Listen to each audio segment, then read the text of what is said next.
When I rough out a bowl, there's sometimes when it's a good idea to be able to put it back on the lathe on the same axis when you reverse it. And so I've got a little Tuesday tip that I do. This is a 3/8 inch Forstner bit.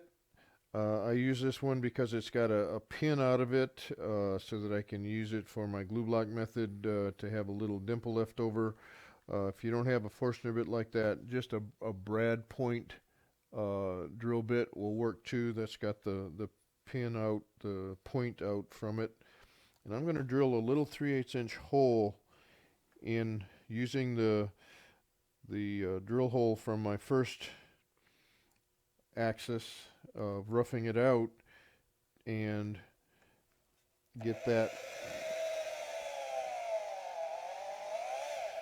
just a little recess in there, oh, maybe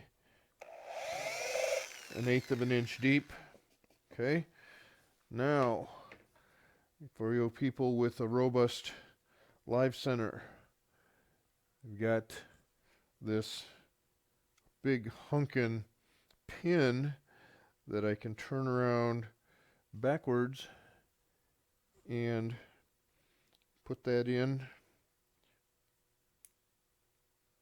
so that when I bring this back up, it'll go right in that 3/8 inch hole that I just drilled and be able to bring this back up and put the second axis when I reverse it perfectly true to the first axis.